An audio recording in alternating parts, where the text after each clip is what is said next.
Good morning, everyone. So we'll be starting our workshop now, right about now. So my name is Oluwapolumi Ala. I'm the operations manager at HealthTech Nigeria, the organization that has brought this workshop to life. And I have a team. I have a couple of my other team members on the meeting in the meeting as well. And of course, our guest speaker is here, Mr. Damilola Afolayan. So I'm sure we are all very expectant this morning, and it promises to be a very engaging session. So, but before we start, I'll be giving a very short presentation about Health Facts Nigeria. So just give me a minute to share my screen. So briefly about Health Facts Nigeria, we're an online media company that provides health and wellness information for Nigerians and Africans, and our scope covers topics such as diseases, lifestyle, nutrition, research, news, and more. Um, Most of our works include creation of health quizzes, stories, videos, and other engaging content on various health issues. And our aim is to empower people with accurate and relevant health information to make informed decisions about their health and well-being. So our mission is to address health-related problems by providing accurate health and wellness information in the simplest form possible. So we do this by creation of blog posts um on which you find on our website www.healthfacts.ng. We also make infographics and videos that are shared across our various social media pages. Then we release regular periodic newsletter that is tagged Health Alerts that shares trending health information and highlights. Similarly, we organize a periodic webinar that will tag Health Facts Live, where health professionals are invited to speak on health-related topics, and participants can ask questions as related to those topics. We organize serial medical outreaches to local communities where we offer health talks, free medical consultations, and provide basic medical checkups, and a video service where culturally created, relevant, and professionally vetted videos are made available. So the following slide I just elaborate on the points I've just shared for the blog post. We explore expert written articles, and we offer in-depth analysis and expert opinions on various health topics. So the blog posts are usually timely, and they are based on latest health news, trends, and expert analysis, helping readers stay informed and helping them make informed decisions about their health. Then infographics are available on our social media pages. We also share practical video tips and advice on healthy living, wellness, and disease prevention um, that are shared on our social media pages. So health alerts are they are a way of getting expert health advice and health updates, and they are convenient and will provide accessible health information. So Health Facts Live is hosted periodically as well. We invite professionals, which may include doctors, physiotherapists, health insurance managers, all with the aim of informing the public on relevant health information, and they are able to ask questions and gain deeper understanding on many of these topics. So previous editions of our Health Facts Live events are available on our YouTube channel, which is Health Facts NG. So we also organize medical outreaches. So people that do not or that are unable to benefit from the online services that we have, or some of them may also benefit, but we are with the aim of reaching the unreached. So we take um, services to local communities, and then we provide free consultations, we provide free medications, offer them um,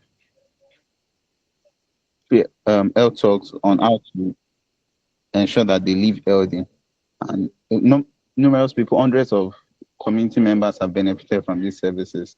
Then the last of which I'm talking about is the Expert Feedback Survey, which is primarily an expertly created evidence-based content series that is based on 6 essential health categories, which include diet and fitness, diabetes care, hypertension care, skin health, sexual health, and general health tips. This series is contextualized for Nigerian audience, and factors such as cultural, dietary, and lifestyle context for Nigerians are very much considered. So you will find them very applicable in your everyday life. So um, To subscribe for this service, you need to have a Glow SIM. Currently, this service is only available to Glow users, but we are working on expanding to other service providers as well. So you just all you have to do is just dial star 7728 hash with your Glow SIM, and the pathway or the interface is straightforward from there. So I'd like to thank you very much for your attention. Um, you can follow us on our social media pages as you engage our post. And I wish you a very pleasant experience as we'll be moving on to the next thing on the agenda where our guest speaker will be walking us through on the topic that he has for us this morning. Thank you again. Okay, good morning, everyone.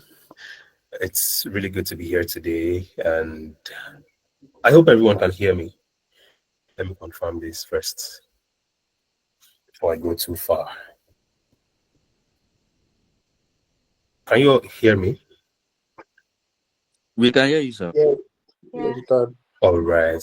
All right, thank you so much. So I'll be speaking on the topic navigating the Nigerian health tech landscape, skills, roles, and pathways for Nigerian graduates. My name is Damilola Falanyo, and it's a wonderful time together here today. I'm an HR generalist.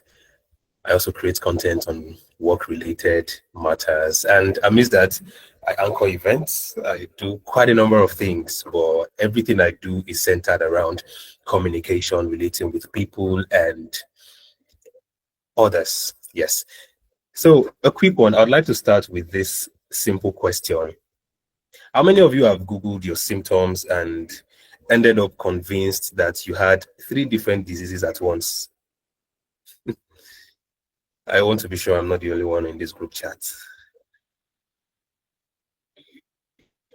You can leave your response in the chat section. So I'll make this as engaging as possible. So have you ever Googled a symptoms, you're experiencing a symptom and you ended up on Google only to see that Google is giving it to you that you have 3 other other diseases or any other. Okay, I want to open this so I'll see that. Okay, I'm waiting for a response just within 2 minutes. All right, good. So this is this right here is a tiny taste of what health tech is, and sometimes it is useful, sometimes it is confusing, but it is transforming healthcare. So let me start with a confession about myself. A few years ago, I had a sharp headache, and like any responsible adult would do, did I go to the hospital? No, I did not. I opened Google and I typed sharp headache causes. By the time I finished scrolling, Google had diagnosed me with brain tumor, high blood pressure, and believe it or not, pregnancy was also included. It was that day I realized 2 things: that technology is powerful, and sometimes it can also confuse us. And the other thing I realized is that healthcare in Nigeria needs more than just Google searches. It needs technology that works for us. And that is what health tech is all about. So please, can you slide to the next? Thank you. Okay, so I already did a quick introduction about myself and what this session is going to cover. It's going to cover what health tech is all about, using technology not to scare us with impossible diagnosis, but to connect patients and patients with doctors, to deliver drugs faster, and to analyze health data. This is just all in a bid to make life easier for both the professionals and the patients. The next slide, please. So what is health tech? In simple explanation, just as I stated here, health tech just simply means technology plus healthcare. And this means using apps, platforms, or devices to make healthcare faster, smarter, and more accessible. So think about, oh my God, I'm so sorry, this call. I should just put my phone on DND. Please, just 1 second. Supposed to be at an event. Okay. All right. I have to put my phone on DND. Sorry about the distraction. Yes. So as I was saying, health tech, that is a combination of health care and technology. So let's say, for example, you have a sister who is in the village and she's experiencing a certain illness. Oh God, I already placed my phone on DND. I'm so sorry. I just disconnect this. All right. So as I was saying, we have a sister or an aunt who is in the village and she's experiencing a certain illness. Then the stress of getting to the pharmacy or to the nearest clinic is like 50 to 90 kilometers away. But what did she do? She only brings out a smartphone, speak to a doctor online, and then the doctor then diagnosed her of whatever the issue might have been, and they made the prescription and it was sent and delivered to her doorstep. She uses the medicine and that is the end of what she's going through. What has that saved her? It has saved her the stress of having to even travel all the way down to the clinic. This is where technology comes in. In a space like that, she becomes a champion because she's been able to bypass that barrier that the technology wouldn't have. If technology wasn't existing, that barrier that would be existing there, technology has been able to breach that barrier. So now, the real world examples in Nigeria, just like I said. So this is where telemedicine comes in, where she was able to speak with a doctor without having to go to the clinic. Then online pharmacies, just like we have some drugstores now, they can just deliver to your doorstep. Even if you check mobile apps that we make use of now, like Glovo or even Chowdeck, you can just open it, click on available pharmacies around your area, place your order, and they deliver it to your doorstep. This is the powerful work of technology. That means technology is working hand in hand together with the healthcare sector. Next slide, please.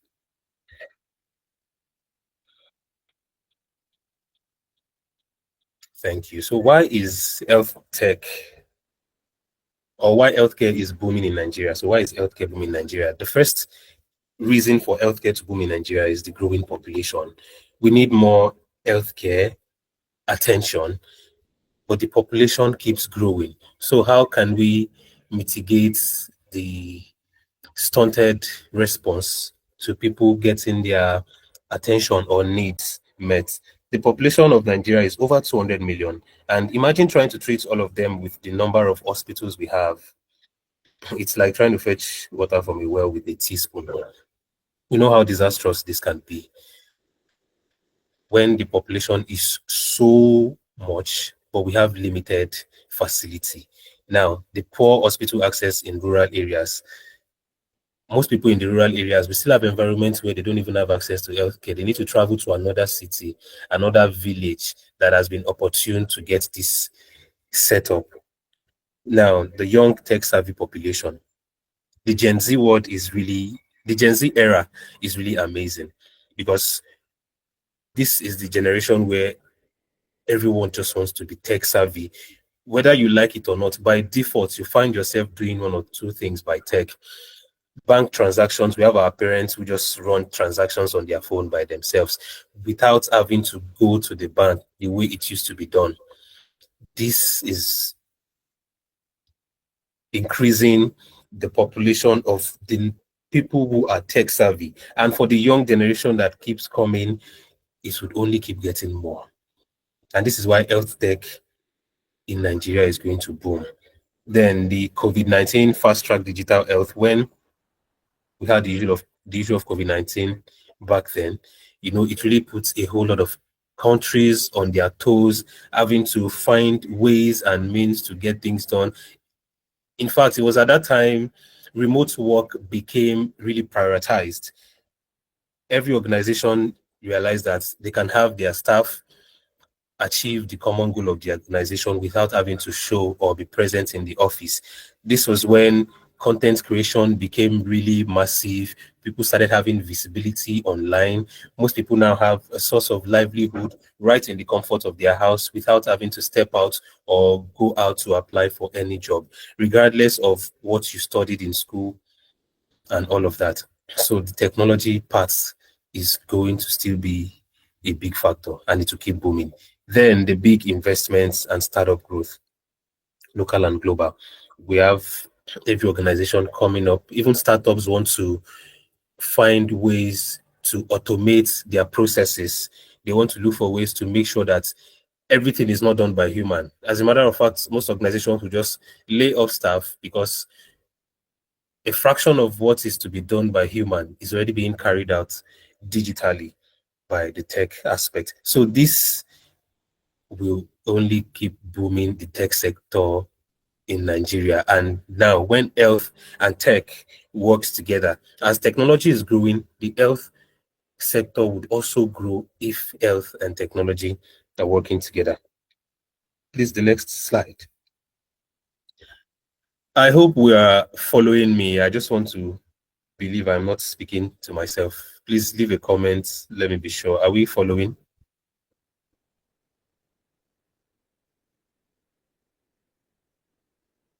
I'm waiting. I want to be sure I'm not just the only one on this call. Okay, I'm seeing some thumbs up here from Bolaji. Okay, yes, all right. Amazing. Good. So career opportunities in the health tech. Now, most people always believe that when they hear the word tech, they believe it's something really complicated. It would require coding, it would require having to break an arm to acquire the knowledge and all of that. But one thing is everyone cannot fit in the technical parts. No matter the field that you are, not everyone can fit into the technical role, and not everyone would fit into the non-technical roles. So in every aspect of the current technology era that we have the technical roles and we have the non-technical roles. Now it depends on you to know where your strength lies and build on it, because there are there are hundreds of opportunities, career opportunities in the health tech sector. And technical roles, just as I have stated here, include software developer, data analyst, UI, UX designer, health information, AI, ML engineer. Now, these are the technical parts of it. So think about health tech as a hospital. Not everyone there is a doctor. You see some are nurses, some are cleaners. We have the admins, we have the lab scientists and all of that. So many. So it's a hospital where doctors are meant to attend to patients, but not everyone in that hospital is a doctor. Now, this is what this career path of the health tech is also pointing at. Not everyone would be that technical or tech guru king. We'll have people who would function and be perfect in the non-technical parts. So there is space for coders in the health tech. People who know how to code, there is space for them. And also there is also space for communicators, those who can train others, those who can create content. This is where the non-technical part comes in. There is space for everybody. It's just like you saying that the sky is big enough for everyone to fly. The sky is big enough for every bird to flap their wings without even having any form of contraction and all of that. Did I say contraction? No, I didn't mean to say that. Having to flap their wings or accidentally hitting themselves. Yeah. Don't mind me. I'm already digesting some medical terms, which is not even my line. You people should not influence me in this good way. I should not be saying contraction. All right. So moving on, we have the non-technical roles of the health tech sector. We have customer support, as I mentioned earlier. We have people who know how to relate with people. They can listen. They will function properly. I remember when I was working in a pharmacy, I worked as the operations and human resource manager in the pharmacy. It's 5 branches as at the time I was there. So heading all of that.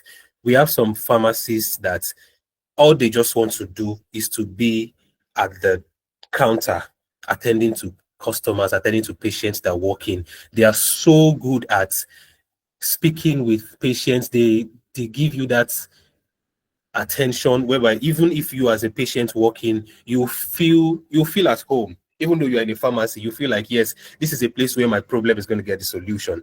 So we have those who can function properly in that part. We have the pharmacists who would just prefer to be on the system, the input products that are being brought in, that is the stock taking and all of that. They just want to be on the system, monitor all of those.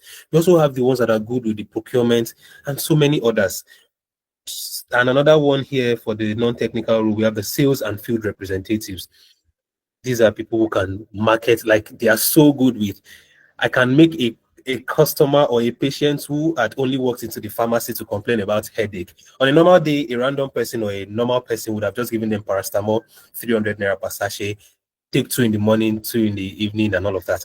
But someone who is good in that sales field can make you buy supplements that are worth 200,000 just because you walked into the pharmacy to complain about a headache. This is another expertise.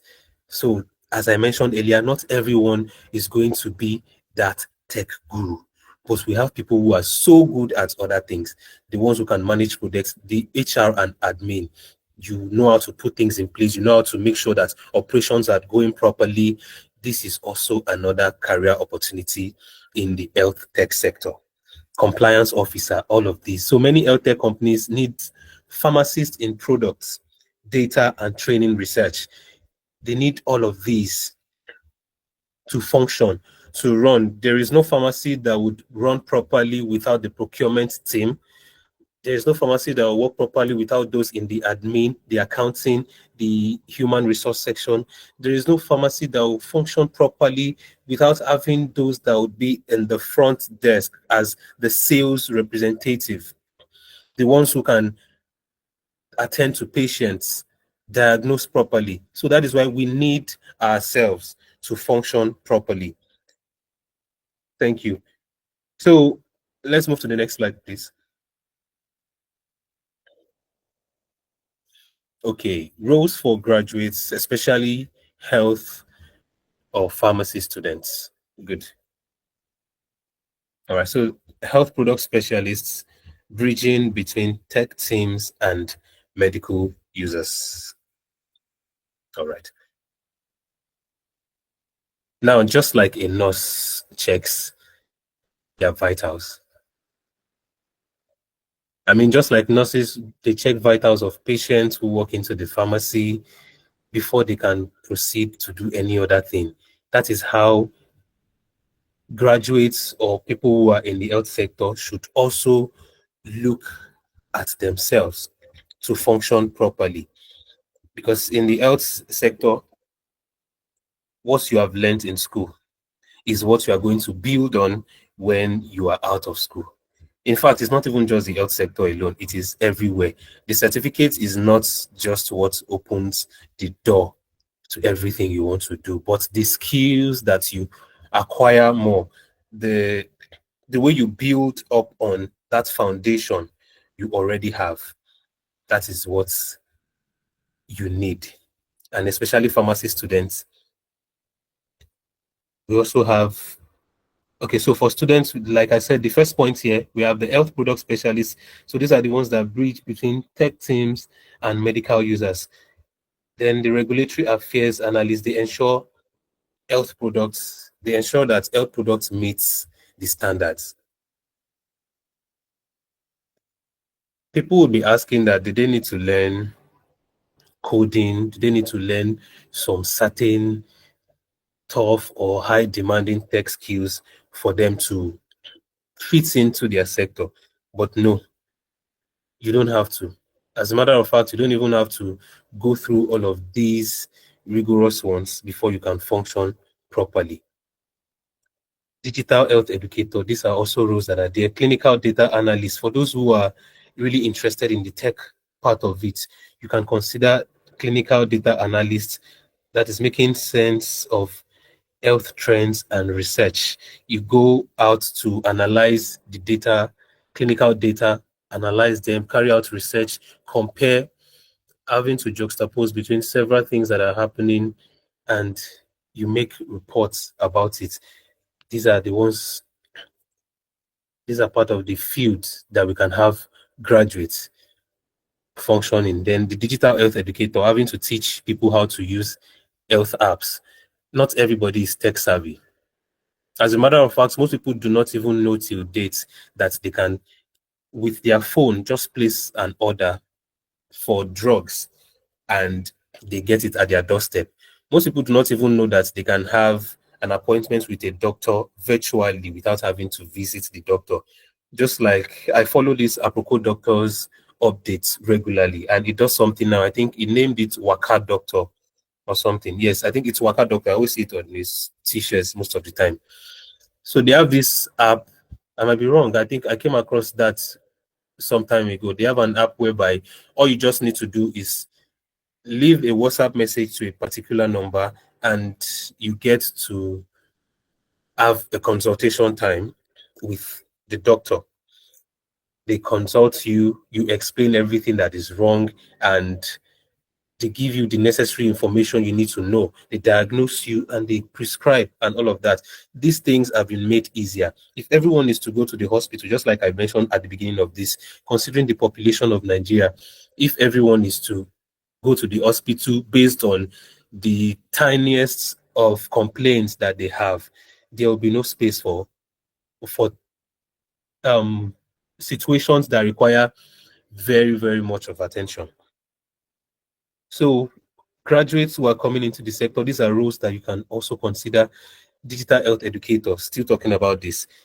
You can teach people on how to use their app. Even we have pharmacies that now have their own special apps that's just to maintain their customers, to make sure that they are still in touch with their customers and attending to their needs. They have put things like this in place. And for things like this to function, they need pharmacists or health students who can teach or help them attend to customers in this aspect. They need you to train them. You must be able to teach, and you cannot teach what you do not know. So you also need to have been grounded in that line before you are able to teach it. Then sales and training, being able to engage hospitals, pharmacies, and clinics on new tech. Yes, I remember then when we were working in pharmacy, there was this outreach that we wanted to do. And to do certain outreach, you need to partner with some hospitals because hospitals have existing patients. And when they hear that doctors are also coming, most people, you can just attract them with the free services like eye test, the checking of BP, blood sugar, and all of that. Now, these collaborations require a whole lot of things. And those who are in the sales and training parts will be able to engage hospitals. I remember we have to write letters to some hospitals to partner with them. And if we are not bringing this new technology to some hospitals, they might be left behind. There are some clinics that their patients are just always disturbing them with things that are not really, really necessary to be brought to the clinic.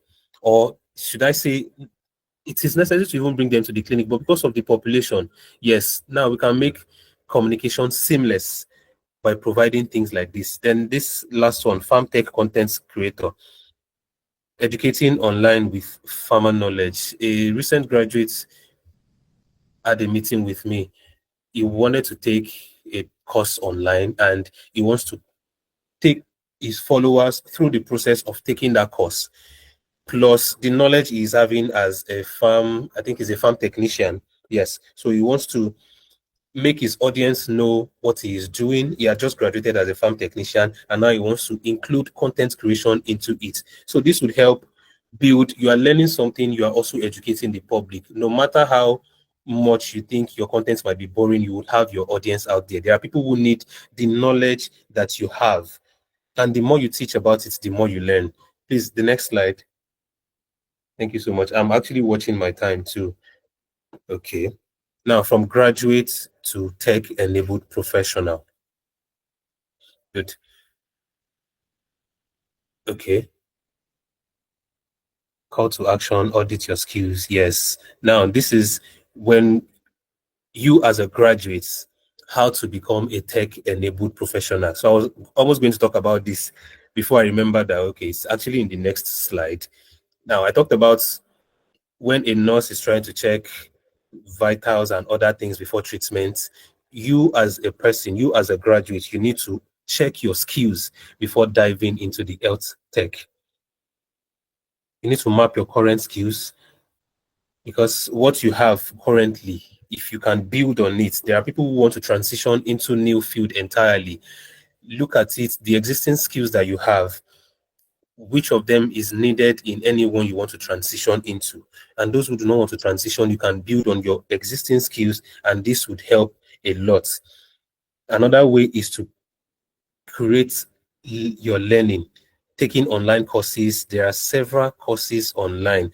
Like I would say, there are millions of courses. There are some that are free, there are paid courses. But unfortunately, we have people who feel like it is a waste of money to acquire knowledge. But I always tell people, I think I have my colleagues back then, they always ask me that how do I do this where I have to attend to all the branches, and they see me anytime I'm on my laptop and I'm not really doing much. I'm taking courses every 2 months. I'm telling them that I have exams to write, and most of my exams are online. That is because I don't always want any knowledge to pass me by, especially if it is on a skill that I am building on. This is how much I value information. So you need to curate your learning, follow trends, take online courses. This is very, very important. Another one is to optimize your profile. I have told people this countless times during interview. There are contents that I have dropped online telling people that the way you present yourself on social media might determine how an organization will view you, and they would make their decision based on what they see you do online. I was in an interview a couple of months ago, and before I even went too far in the interview, I was still introducing myself. One of the interviewers just asked, "Hold on, what is your TikTok handle?" Okay, he first asked, "Are you on TikTok?" I said, "Yes." "What's your TikTok handle?" I mentioned it. Said, "Oh, this is you. I follow your content. There was a time I dropped a comment, you responded, and all of that, and this and that." And it was like, "Oh, they are really impressed with my kind of content and what I put out there." And the job also required that they will go through my social media to see what I've been doing to serve as a portfolio for the new role they want to put me into. Now, so many people might think, oh, it's just social media. I'm living my life. What I do in person is what matters a lot. No, the social media space has gone beyond just thinking it doesn't matter that much. You optimize your profile. LinkedIn, you need to build your profile, like build it to a way whereby it would attract, because it shows how professional you are. And for someone who is in the health sector, it shows your professional health. So you need to use your LinkedIn and every other social media as your digital stethoscope. That is one thing you should know. Then the next one is strategic networking. Networking, I have gained, I'll say 90% of the networking I have earned so far in this life has been through social media. It has helped a lot. And with the way you present yourself on social media, if you present yourself as a professional, you will attract professionals. Joining communities is also another way to network. You join communities that are related to the things that you are doing. There are health communities out there that you can join. You connect with HealthTech founders. Then the last one here is to gain experience. Experience is key.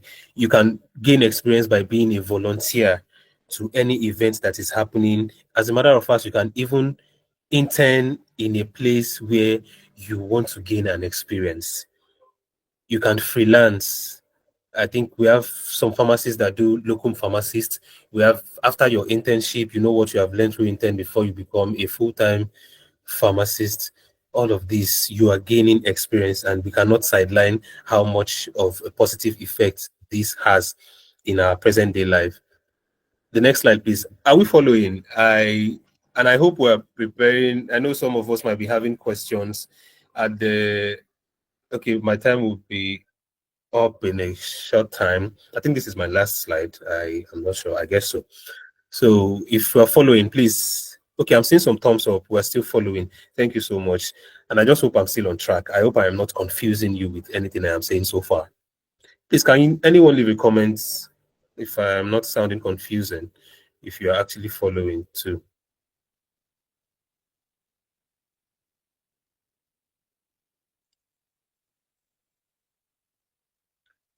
All right. Okay, Roslyn Ibrunke, you're following. Thank you. Thank you. So, yes, these are key takeaways. Your value is pharmacy knowledge plus tech ability. Yes. I don't know how I came up with this, but it's something that I tell people it goes beyond your certificate. The knowledge you have in this health part and how you are able to leverage on the tech ability is going to be your value. When people see you as someone who is not old school, you are not old school, you are current. You see the current trends, you know what is happening, you know how people can get things done swiftly. In fact, pharmacies out there, it's very rare to see a standard pharmacy without all these softwares that they use to have their stock on it, to know the number of sales, the number of items that is left on the shelves. You know, all of these things have made work seamless. You don't have to go to the shelf to count the number of drugs before you know. If operations are done properly, you can know the number of products. You can even see you cannot know the amount or the prices you sell all products. You cannot know everything in your head. You just need the computer. You need the software, all these softwares that they are installing. You can see we already have tech in everything that we are doing. So graduation is not the end. It is just a license to start learning in the real world. I hope you're noting that it is not the end, as in, don't feel like the moment you graduate, you have arrived. I was on a radio station 2 weeks ago, and I was saying the same thing. Most people feel like the moment they've acquired their certificate, they have arrived. But I think it is when you should know that this is when the real work begins. You need to build on the skill. You need to, because you have to keep staying relevant. And to stay relevant, you need to keep building and adding knowledge. So in health tech might just be the highway where your career takes off. If you are able to match health tech with, if you're able to match health knowledge with your tech ability, this might just be where your career takes off. Now, ethical decision making is your superpower. You need to be able to decide what you want to do. You need to be able to decide where your strength lies. You've observed and seen where your strength lies. Then, what decision do you want to make? Which of the opportunities, the career opportunities that were stated in the previous slides, which of them do you think you can function in or on properly? I used to be ashamed before to say that I was once a science student up until the time I graduated from secondary school. Before I realized that science was not even my way. And I just I just decided to do a change of path. And I took exams again, got admission as a mass communication. And this is something that I can do effortlessly because I did not have a guide on how my strength was. I just chose science because maybe they felt, people always feel like science is for people who are extremely brilliant and intelligent.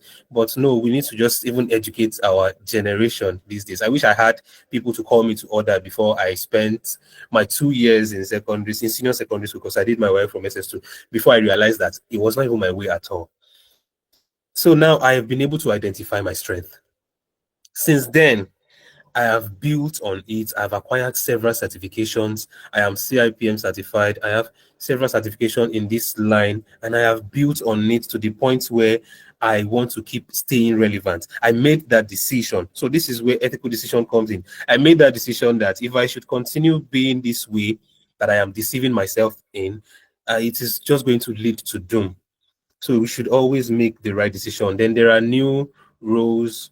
Okay, new roles require new skills and a new mindset.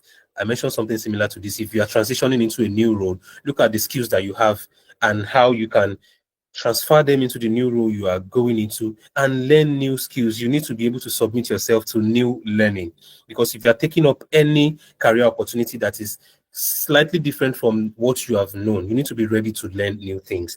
And lastly, you need to start building your pathway today with small intentional steps. This saying that they used to say, or that they've always said, that a drop of water makes a mighty ocean, It is no doubt. It is not a lie. When I started content creation last year, in fact, till now, I cannot take a look at my contents that I started making from way back because I feel like, Omo, how did I start like this? But then I've seen the progress. It's been evident. I started making content and it would just be like, okay, most times no engagement and all. And I've had videos out there that have made 1 million views on IG, over 700,000 views, and all of that. Over 10 videos had gone viral. And this is because I kept on building on that little step, and it was intentional. So if you are building, even if you are building small, you need to be intentional because it is going to get bigger. Thank you. Let's move to the next slide, if that's supposed to be the final one. All right. So okay, let's take questions and answers. I think I have exhausted my time. So before I go with this farewell slide, are there questions? You can share your questions, please. Just Towo Ajadi raised. Yeah, yes, I have a question. All You right. may ask your question. Good morning, good morning, sir. Hi, good morning. Yes, sir. So, actually, as a medical student, I'm Okay. interested in exploring how technology can be navigated into medicine. So, Okay. I'm personally thinking that specialization can limit my ability to innovate, to blend medicine and technology. So, what advice would you have for me? Like, what is going to limit your ability to? Like specialization can limit my ability to blend medicine and tech. So, what advice would you have for me if I want to, merge medicine and technology together? I don't think specialization can limit Mm. you wanting to explore into the tech parts. If you are a medical doctor, you can explore and like you can flap your wings and soar really high even in the tech part. It's just a mindset. It's okay, where is your area of interest? Which part of tech line are you interested in? And you look at it, how does it align with your current part or the area you are specialized in? When you go out there on Coursera, on several other platforms, and listen where you can learn courses, you would find tech courses that are related to any area or field that you are specialized in. As a matter of fact, you're not the first in that field, and you will not be the last. There are several people who want to explore and expand their horizons even before you got into that field, and you will find answers to it. So, no matter your specialization, it cannot limit, except you are the one who want to limit yourself. It's a mindset thing. I started as an HR professional and I never saw myself working in a pharmacy. In fact, if they had told me that I would work in the health sector, I would deny it because I was always like, what's there for me? But there is so much. I mean, it was one of my best moments working because I was exploring a new dimension. I was testing new waters entirely, having to relate with pharmacists. As a matter of fact, I would I would stay with pharmacists when they are attending to customers, and I would be so excited because all these things that I am learning, if I were not to be on this job, there is no way I would be getting this knowledge. So I did not limit myself. I did not even say because I got into that workspace, I just want to focus on my business, attend to the human relations part alone, attend to the staff alone. But I was ready to explore. I went beyond what I was specialized in. Even all the software that the pharmacists use to make their sales, to check all of that, I had the full knowledge of it before I left there. I did not just sit with my own Excel and Corel Draw or whatever it was that I was doing there. I was willing to learn. So it's a mindset thing. Be willing to explore, be willing to check what is in line with the area that you are specialized in, and you will find out that there are so many fishes in the sea of that area that you're specialized in. I hope I'm able to answer your question. Yes, sir. Yes, sir. Thank you, sir. All right, you're welcome. Okay, we Yeah, have Rosin. Okay, someone dropped Yes. a question in the chat box. With the rapid implementation of tech into healthcare system, how efficient do you think health tech will be in Nigeria, especially for older population who have little to no knowledge about technology? Now, I mentioned something similar to this, that for graduates, there are roles that you can take in. You can be an healthcare educator. This is where you come in. We have people, these older people, we have our parents, our grandparents who are now making use of smartphones. Remember how they always call us, oh yeah, come and help me check this. We are already teaching them how to make video calls. We are teaching them how to text on WhatsApp. We are teaching them how to read news updates. We are teaching them how to get data on their phone and see things that are happening outside their environment. So this is where tech had already started having an impact in our society, even amongst the older population or the older generation. So they are already having this knowledge. And if health tech is going to be introduced to them, it will not be alien because tech is already in the picture. They already know that this generation is a technology generation. Our parents now make transfers on their phone. Now, if the rapid implementation of tech in the work system is going to be introduced to them, it will be really efficient.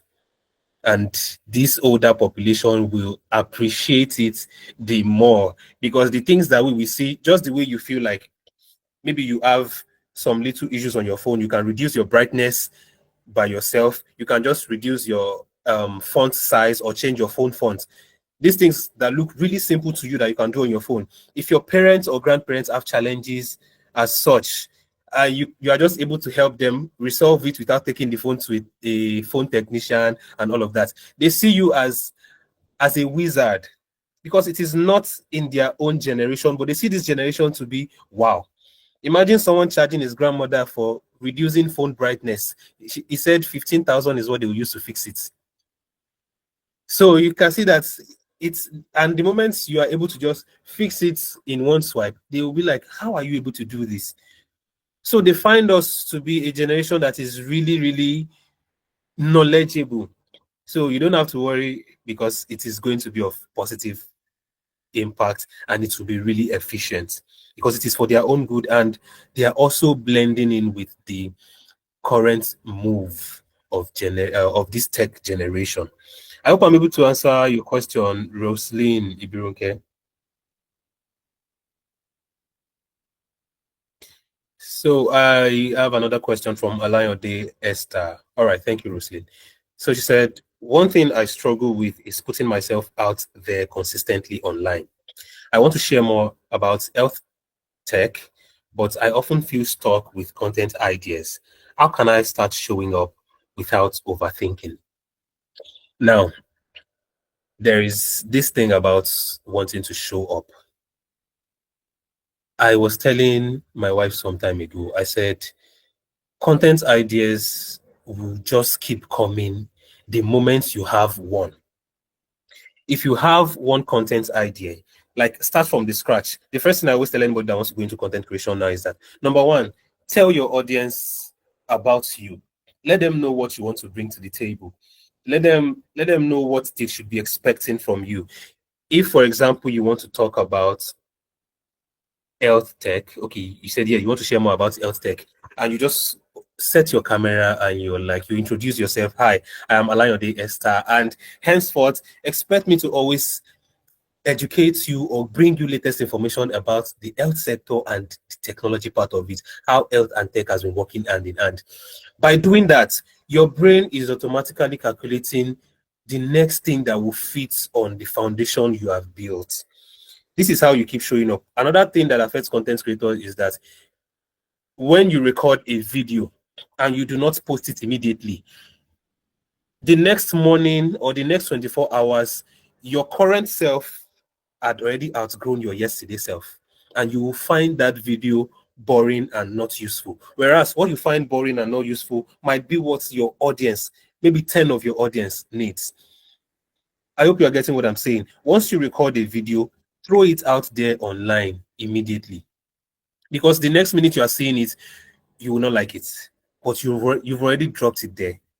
I said it earlier. When I look at my videos that I used to start content creation last year, I cannot sit down for a minute to watch it for now because I've not accepted the reality that this was me starting terribly.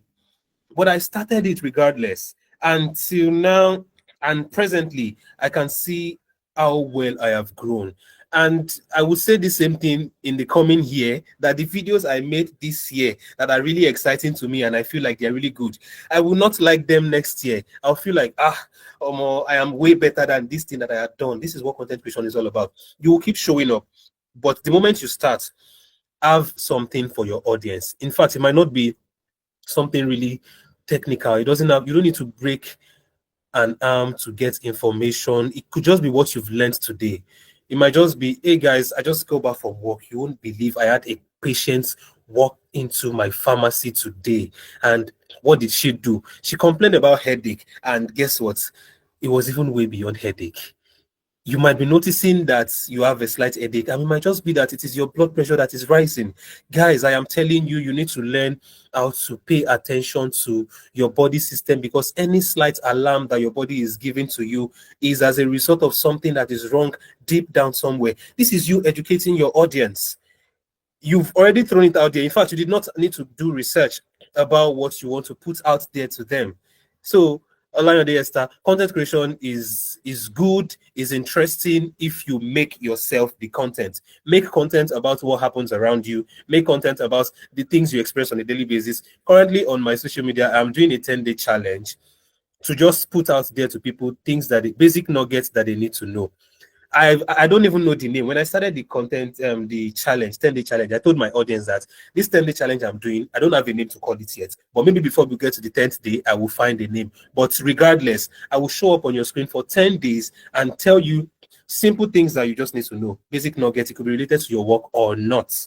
And today should be the 6th day. I've not even edited the video I'll drop today, but I have the video already. So this is what's showing up. Don't worry, you'll find it really good. The moment you start, stay consistent and you keep showing up. I hope I'm able to answer your question.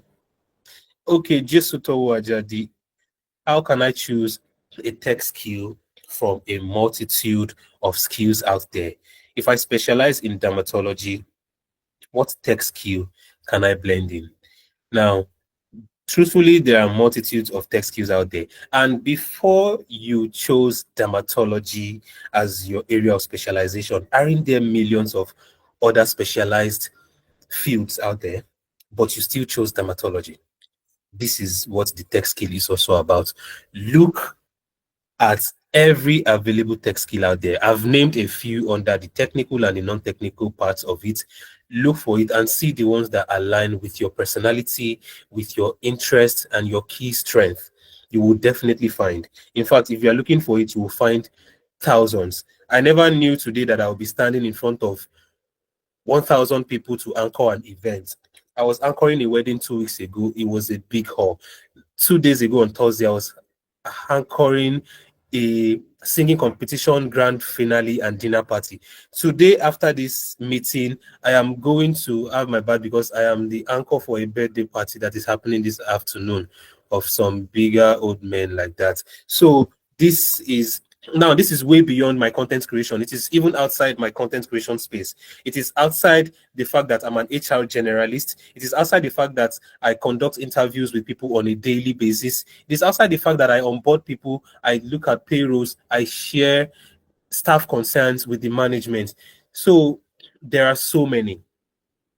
I design graphics, I edit my videos, so many, but I know which ones I have interest in and I build on it. So as a specialized dermatologist or someone who is specialized in dermatology, you'll find several tech skills out there. So I will not decide for you, but you will look out there and decide. You'll find so many, and best believe me, it will be so many that you'll be willing to do more than one, you'll be willing to do more than five, but build on anyone that you find really interesting to you. I hope I'm able to answer your question. Jesuto Wajadi. Okay, Nife Osakwade. All right. Thank you. I love your presentation. Okay, but what do you think about this? about 50% of the Nigerian population is rural. So a serious digital divide between us and them. Do you really think health tech can really be of benefit to this large segment of our population? Any ideas how? Yeah, this had always been should I say a challenge, because there is always this demography barrier for everything. Those in the rural parts, even till date, despite the fact that technology had gone this far, you will go to rural environments and you will realize that some people do not even have a bank account. Some people do not even, they've not made use of a smartphone before. And it is not their fault. It is just the environment that they are. But whether you like it or not, there is 1 or 2% in that environment who has already acquired certain knowledge about tech.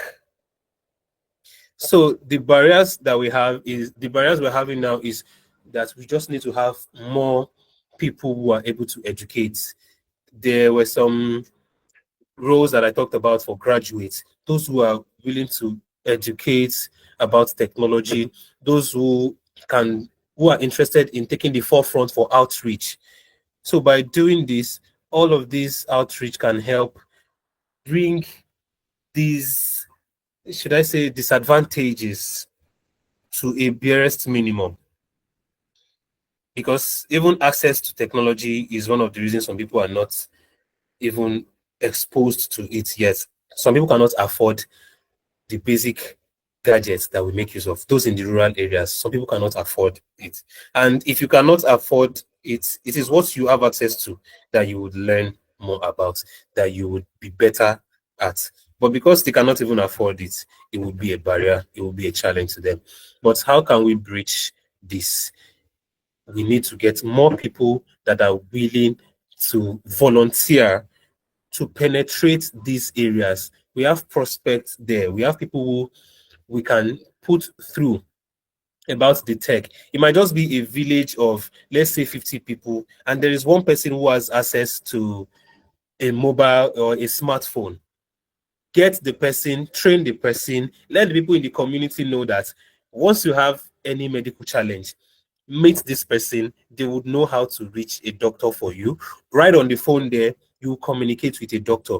Right there, the doctor will give you your prescriptions. If there are clinics or pharmacies close to the village or the environment there, you will take your prescription there because you've already been diagnosed by a doctor and you've been able to beat this gap.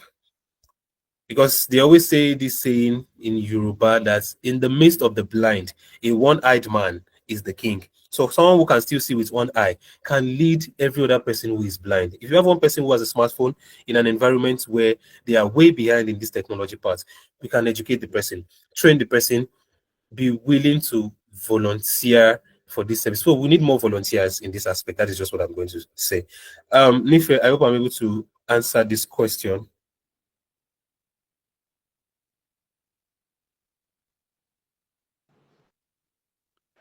Yes, thank you. All right, moderator. I think Thank are you there very still much. questions? No, I do not think there are. Even if there are, we would have to answer them later because we should be starting another session right about now. So thank you very much, Mr. Afolayan, for the very engaging session. I have benefited maximally from the conversation this afternoon, and I'm sure everyone that has joined during the course of the meeting would be living better just because of this presentation. So thank you very much. Yeah, it's my Just pleasure. I did not hear anything again. I hope it's not just my end. okay. Well, I was saying that just to inform the audience about more about HealthTechX. This is the second edition that we're holding this year. The first one was a physical event that held in Lagos, and it's supposed to be a quarterly event where we would be bringing people together to talk about the EdTech space in Nigeria. Regarding the program for today, we'll have a session on how to network and take advantage of workshops to secure your next job in HealthTech, and that will be led by somebody who was present at the last edition that held in Lagos, Nigeria. Would also have so this person, that's pharmacist Bola, he was present, and then he would share a bit of his story during his own presentation. So we'll have another person talk to us about creating your elevator pitch, and then a demonstration session where we would have members of the audience pitch themselves. And you're not doing it for fun, believe me. You're just take it as if you are preparing yourself for a very big opportunity, because I can assure you that you are. So prepare yourselves, listen very much, and you would again benefit from this session. So I want to encourage you to follow the guest speaker on his social media pages, Instagram, his LinkedIn. The URL have been provided on the page that is currently on display. Also, I would encourage you to follow us on our own social media pages as well. That's HealthFacts, visit our website, www.healthfacts.ng. Then our social media pages, HealthFacts_NG, HealthFacts Nigeria on Instagram and on Facebook and LinkedIn. So just to starting the next session will be Bola. Will be talking to us about how to network and making the most of workshops like this to secure your next job. Thank you very much for your attention thus far. I'm sure it has been worth it. Good afternoon, Dr. Allah. Thank you very much, Bola. It's nice to have you around. So, good afternoon, everyone. It's nice to be here. I want to thank Dr. Mrs. Fowe for this opportunity. I want to thank Dr. Allah and the team for this opportunity. As Dr. Allah said, I was at the physical workshop early this year, and for me that was a turning point for me, right? And during the course of my presentation, I would share. So I've been asked to speak on how to network and take advantage of workshops to secure your next job in HealthTech. So this is the content overview. So I'll be sharing my personal experience, the importance of workshops, why you must network, how to network, my personal networking formula, and if time permits, we're going to be having a networking practical.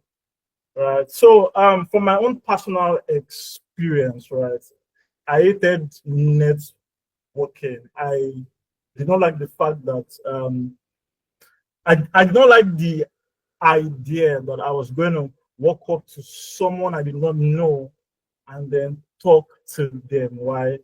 Because I'm naturally an introvert, right? So I don't like to talk much. I like to keep to myself.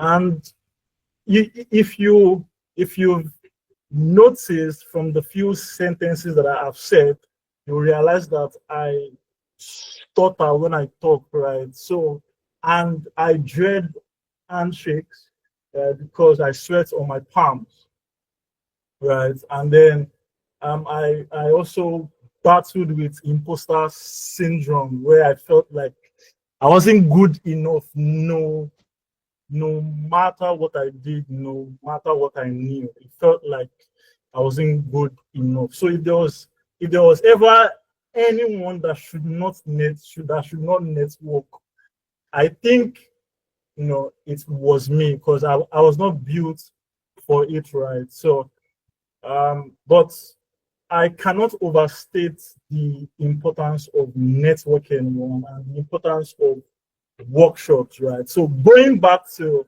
the workshop that happened January this year, right? So before that day, I had a tech event. It was a tech dinner at Old School Africa, and then I was there, and there were quite a number of professionals in the tech industry, like the big guys in the tech industry. And I was there. I spoke with some folks, and we had a good time. But the interesting thing was the fact that the workshop that held, earlier this year, held the following day after that event. And while I met a lot of big tech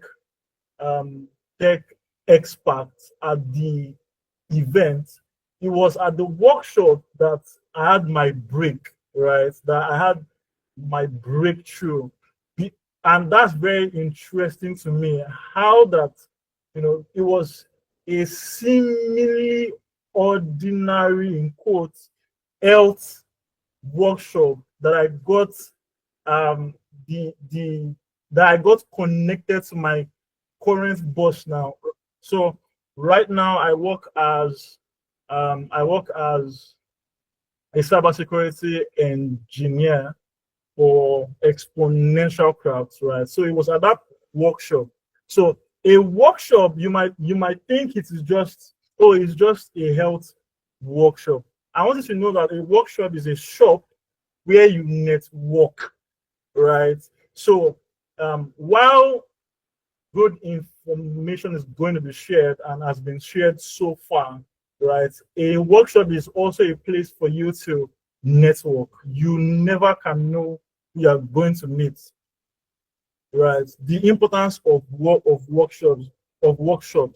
Like I said, workshops aren't just about learning, right? They are where you build real connections, gain practical skills, and position yourself for opportunities that often never make it to the job boards, right? They are the bridge between knowledge, people, and your next career move. And why workshops are so important is that, through workshops, you can have mentorship opportunities, you have direct access to industry professionals. You just had an HR specialist talk to us just now, right? So you have access to hidden job opportunities, those job opportunities that are not online. You get to have access to them through a workshop like this. That was how I was able to secure, my first job in tech, right? You get to gain uncommon insights, right? I started with the why you must network, right? Networking forms an integral part of actually getting hired, right? And I said, just like the internet, networking is simply about being connected, right? You can build your skills, right? You can learn AI, you can learn machine learning, right? But if you do not have connections that speak for you, connections that know what you are up to, what you are currently working on, chances are that you'll be very good in your room, you'll be very good in your own world, right? But people might not get to know how good you are until you network, right? So networking is building connections, right? And one of the very amazing things about networking is the fact that opportunities hide in places you least expect, right? So I came for the workshop. In fact, as a matter of fact, I didn't want to attend the workshop. That was the funny thing, because I was stressed out, right, from the previous event. So I just wanted to be in my room and rest. But Mr. Powell said I should come, and I gave him my word that I was going to come. So because I gave him my word, I was like, okay, I'm going to attend, right? And from attending the workshop, my boss was at the workshop. In fact, Mrs. Powell was shocked that he came, right? And he came, like, and he didn't even dress so extravagant. He dressed so simple, and only for me to know that he was a big cybersecurity expert, right? And talking to him, networking with him, right? In insights now, I can say that truly opportunities hide in places you least expect, right? The tech event I went to a day before, I didn't exactly, right, get a job from there. Now, the health tech workshop was where I actually now got a job, right? So you see that opportunities hide in places you least expect, and that's why, wherever you are, whatever meeting you are in, it's very important that you network. Don't give excuses not to network, right? And one of the very important things about networking is that referrals weigh more than your CV, right? People will trust those that have been referred to them. Like, let's say, for example, you are on Instagram and you want to get a shoe, right? Chances are that you might be afraid that, hope they won't scam me, right? But it is easier for you to trust when your friend refers someone to you that, I've tried XYZ, and I can guarantee that you're going to get quality, right? So it is the same way it applies in getting a job in the health tech space, or even anywhere, right? Referrals count, and nobody will refer you if you've not built a connection, right? And through workshops like this, you get to have direct access to HRs, to hiring managers, to CEOs. So it's very important that you walk up to someone, or you like chat up someone. Oh, I love the presentation you gave. Oh, you spoke about this and you spoke about that.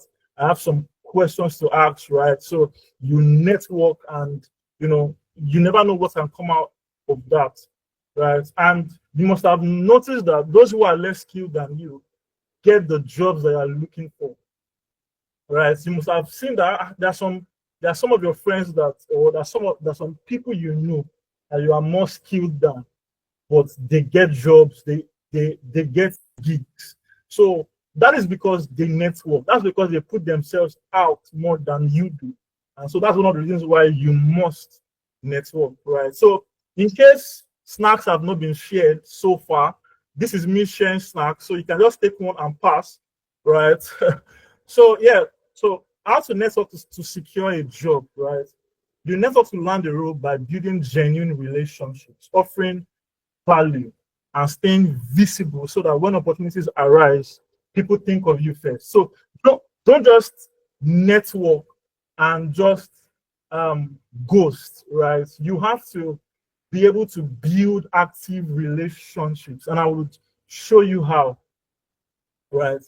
In maximizing networks, you have to have great conversations with people, right? That is the key to networking. You must be able to hold amazing and fantastic conversations, and I will teach you how, right? So a conversation is truly great, not just because of what was said, but because of how people feel after it, right? The information you shared, you might not remember them, right? But it is how you made the person feel after that conversation that is the most important thing, right? And this is my formula for having a great conversation. You start with a warm greeting. Oh, hi, good afternoon, sir. It's nice to hear from you. Oh, you gave an amazing presentation, right? And that's compliments. You greet warmly, and then you compliment, and then you introduce yourself. Oh, I am Bola Ido. I'm the cybersecurity engineer. Just from what you shared in today's presentation, I would like to ask, right? So you ask a thought-provoking question, or you ask series of thought-provoking questions. Oh, as an HR expert, what do you think is the biggest reason why people don't eventually get hired, right? Or from your experience, what will you say is the easiest way to land a job, right? So you're asking a thought-provoking question, and when the person answers, you complement that answer, and then you share your you share your own opinion, right? You share your own thinking, ideologies, and then you find a problem. Oh, as an hiring manager, how do you undo a lot of requests? How do you do it? How do you sort for talent in your field, right? So you find a problem or a pain point that has to do with the person you are networking with, and then you brainstorm. Oh, I think you can solve this using Chat GPT. I think you can do this. I think you can do that. And then after the conversation, you end with a remark, and then you with an entry point for future engagement. Oh, I would like to continue this conversation. It was nice having to talk to you, having to hear from you. If you don't mind, can I get your contact or your LinkedIn, and then I'll chat you up, and if you don't mind, we can talk more, right? So a great networking conversation leaves the other person thinking, I would like to talk to them again. So I don't know if I have time left, but if I don't, that's fine.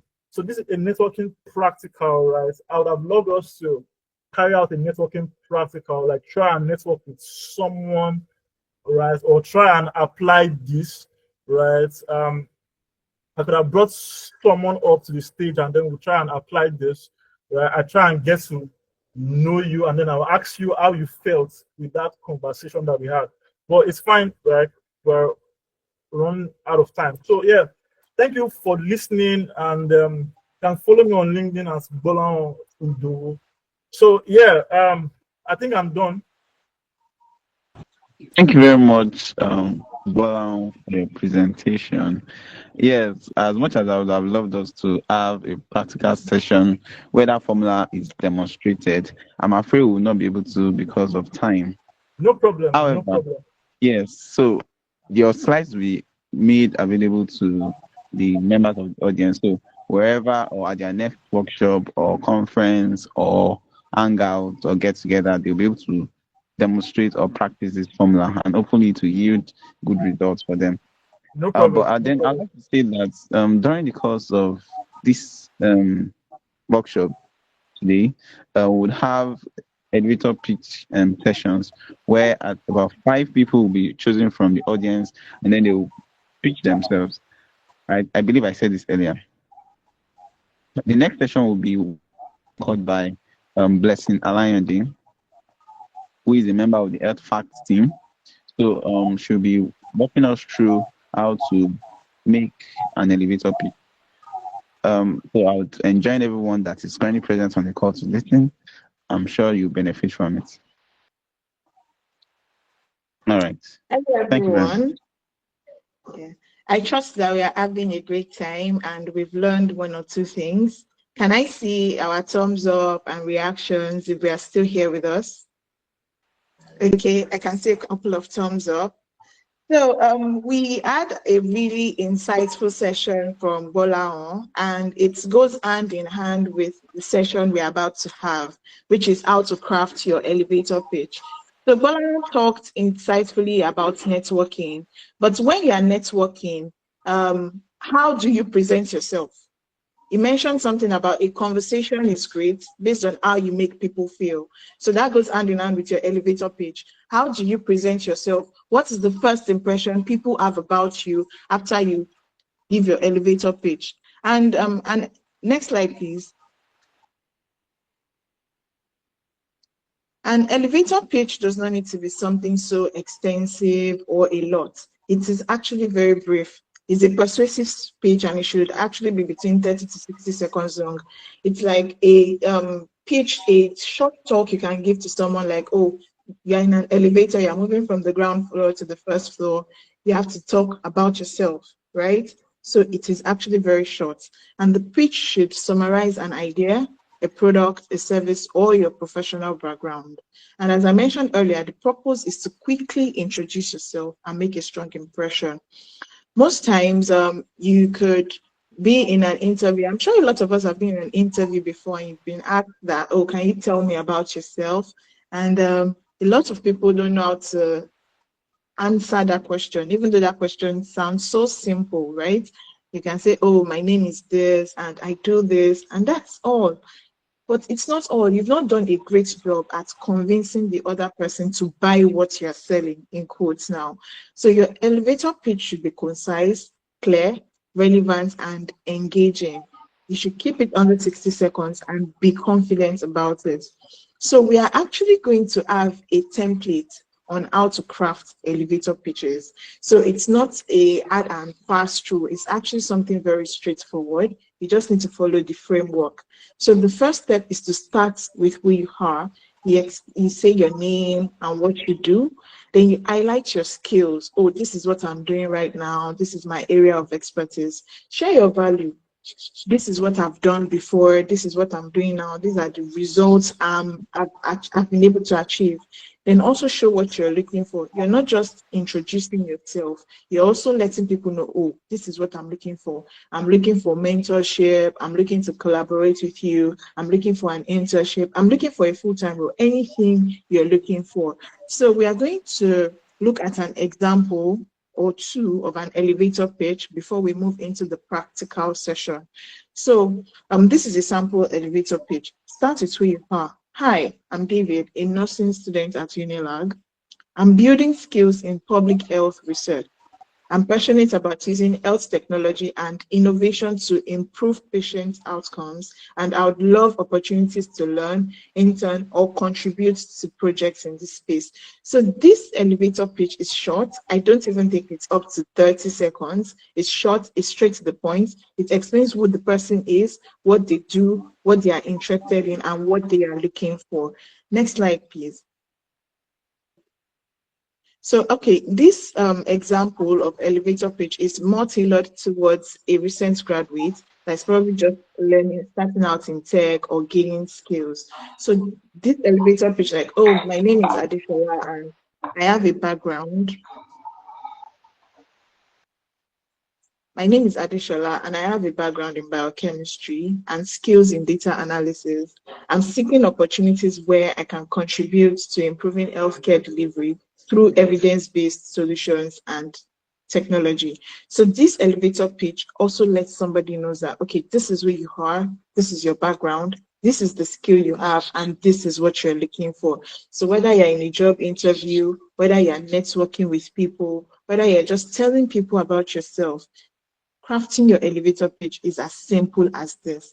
So we are going to give a chance to about 5 to 7 participants to give their elevator pitches. Just follow the framework that has been aligned, that's been shown in this previous slide. So do we have people who want to craft their elevator speech?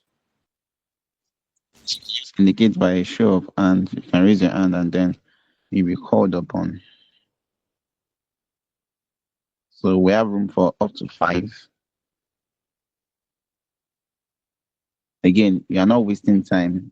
You are not you don't need to be shy, and maybe this is just your next big win. Okay, so this Ajadi is raising his hand. I'd like to have a second person before we start. Okay, I can't see Andan. Okay, just to you have the floor. Good afternoon. My name is Jesto. I'm a medical student at Federal University of Health Sciences in Oregon. Well, I'm passionate about dermatology and I'm interested in integrating technology into my clinical practice.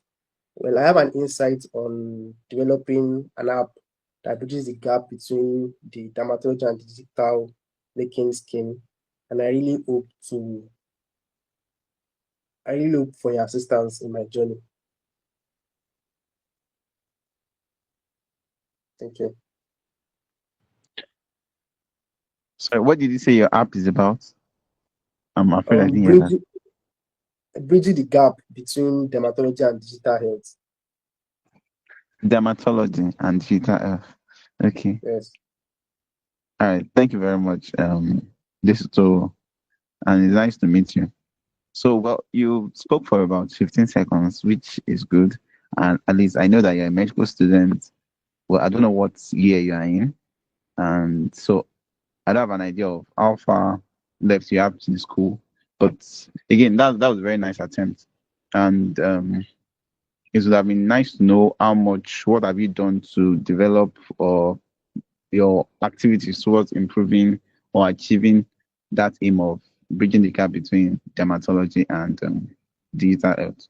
Do you have answers to these questions? Or we should move on to somebody else. Oh, well, personally, I've been crafting ideas on it. Actually, they are just ideas. Actually, Okay, so do you? so I have Mhm. an idea of I have an idea. So I'm creating an app actually called Smart Dermatopes. That's gonna be app. So what So would the the app app, do? sir, well, the app will have So what would the app do? the app will have different features. So one of the features the app will have is called the Derma Lens. So what's a Derma Lens? A Derma Lens is like a lens, like a Google lens for identification of different plausible skin diseases, right?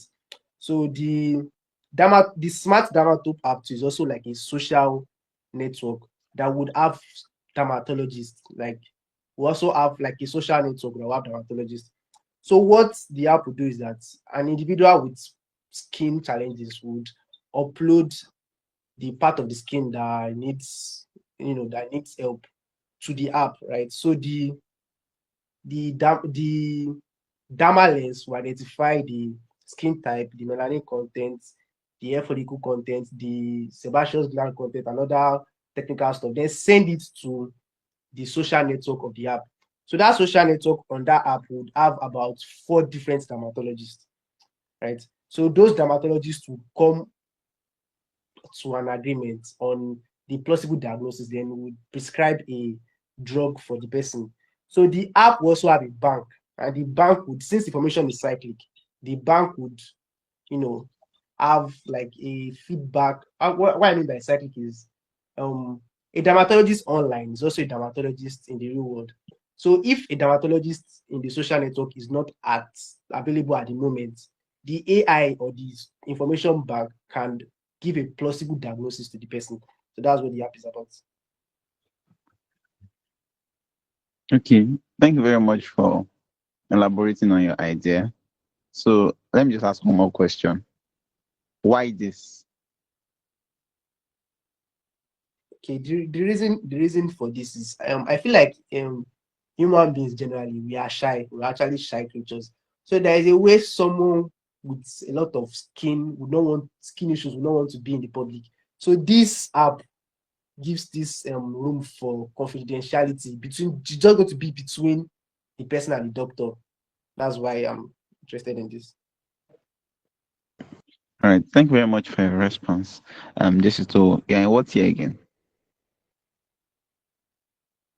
I'm What currently in level? 200 level. 200 level. Yes. Okay. Well done. Thank you very much for being so bold to share your idea on this piece.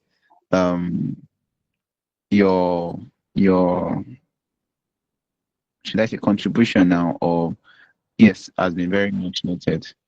I will keep in touch. So I have two more hands.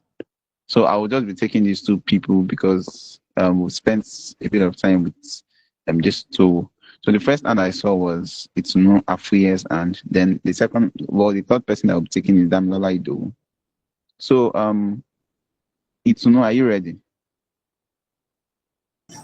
Okay, yeah, I'm ready. All right. Good morning, So everyone. Sorry, good afternoon, everyone. Although I might not be able to speak for long because I'm mobile. So, my name is Itunu Afuye, and I have a background in academically. I studied agricultural extension and communication tech. Professionally, I have a background in HR and also in customer support as a customer support representative.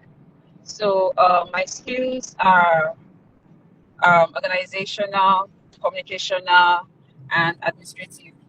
Um, then the administrational skills, organizational skills, and communicational skills. Yeah, so I'm actually seeking for opportunities whereby I can share my expertise, my experience, and build companies' growth. So I think that's what I can say for now. Okay, thank you very much, Itsuno. You spent about 35 seconds, and so I know you are. Well, I didn't actively write down what you said, but I have an idea of what you can do. You are more of an HR person, right? And your soft skills include organizational skills and some analytical skills, right? Yeah, sure. Okay, so well, I just Communication have one skills. question for you. I have one question for you. So, how can you employ these skills in the health tech space?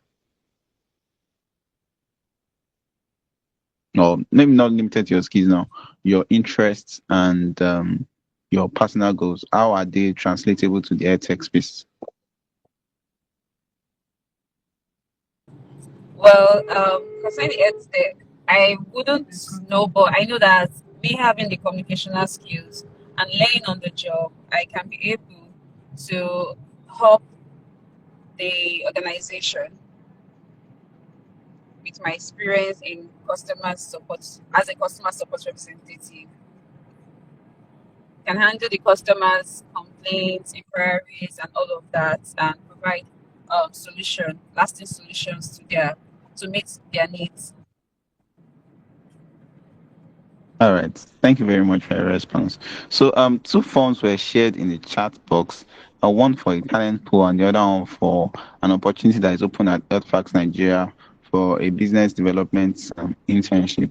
So, if you are interested, kindly fill those forms, and yeah, you will get a response in coming days to weeks. So I can see Maruf raising his hand now. However, it was just okay because we set up to 5 initially. So Maruf will speak after Damilola Idowu. So Damilola Idowu, are you ready?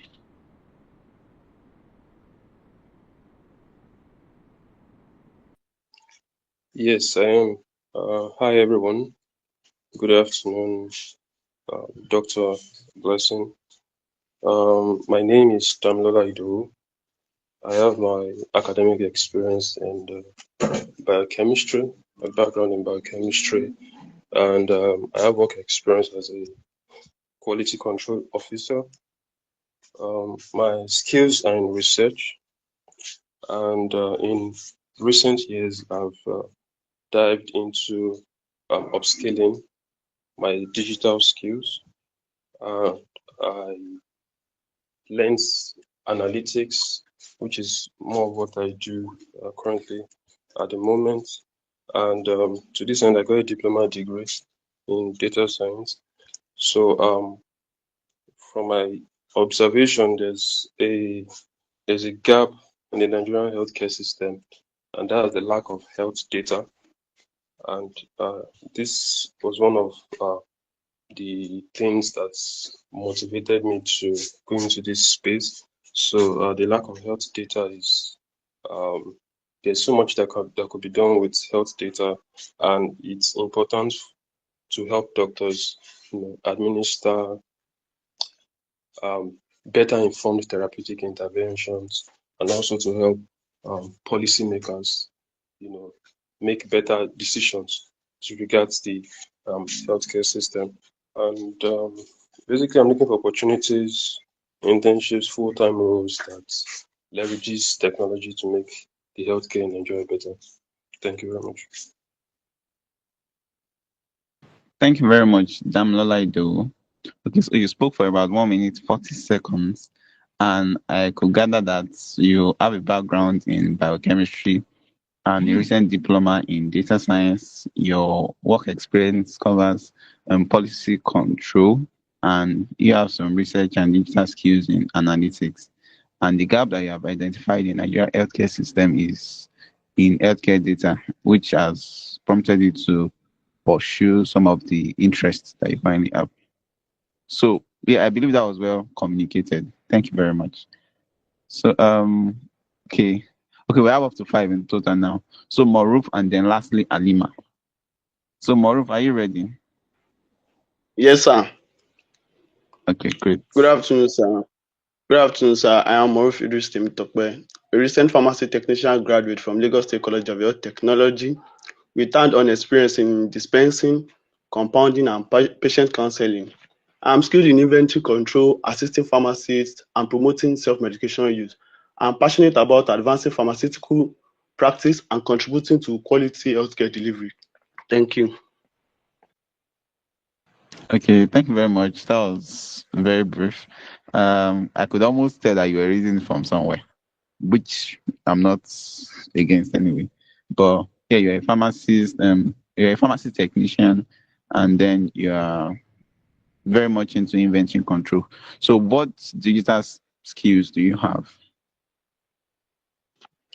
The digital skills I have, I only learn about graphic design, and I know much about Microsoft Word and Microsoft Excel.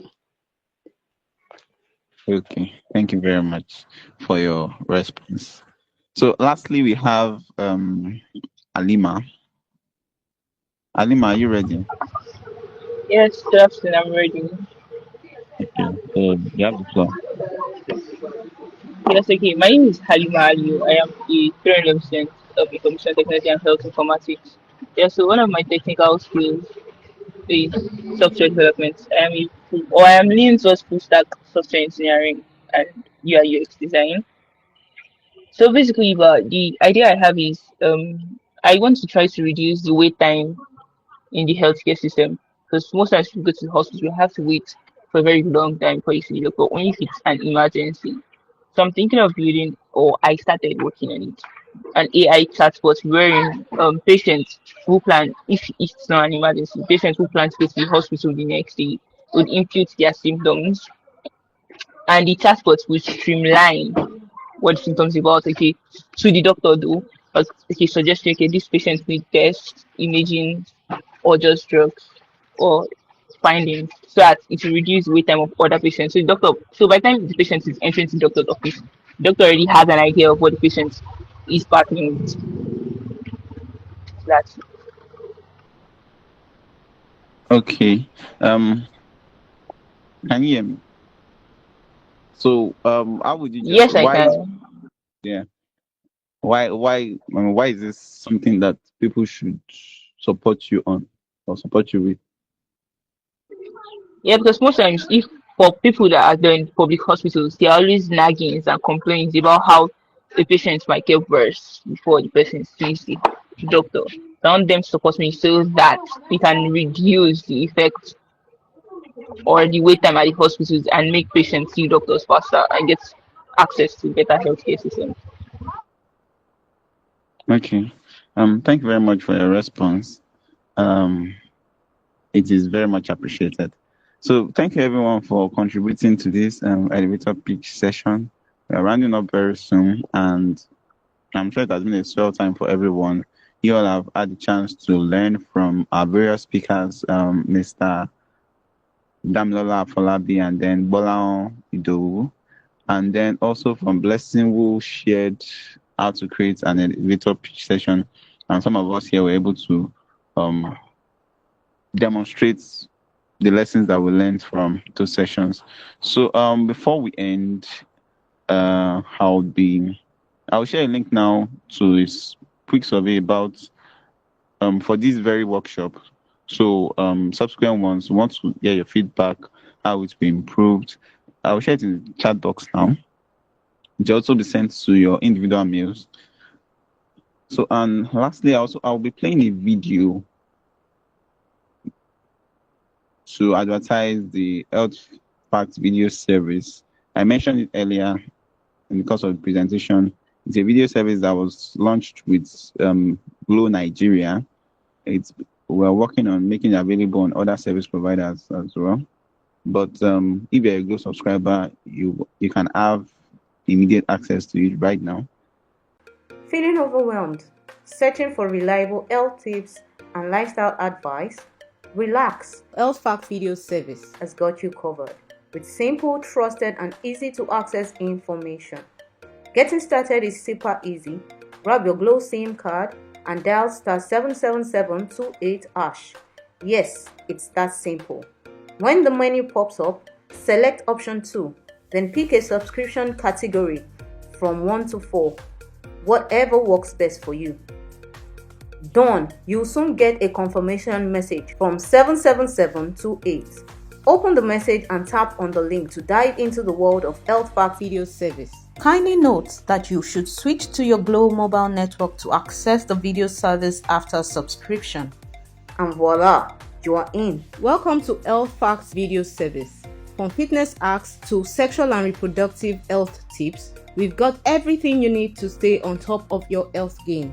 HealthTech video service isn't just about information. It's your companion for a healthier, happier you. So start exploring today. All you just need to do is to dial star 7728 hash with your Glow SIM, and you'll be able to subscribe to the service accordingly based on whatever subscription plan you're comfortable with. So that brings us to the end of this workshop. I'm sure we've had a very enlightening experience from each of the speakers that have engaged us during the course of this workshop. And I'm sure that we are looking forward to the next edition, which will be communicated to us in due time. Kindly ensure that you fill in the forms that were provided in the chat. They also be sent to our individual emails. And then I will encourage you to also follow us on social media as well as speakers from today.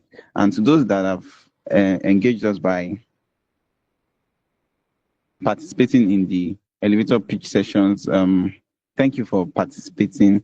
I'm happy to bring this meeting to an end, and I look forward to seeing you all in another edition. Have a great time. Bye for now.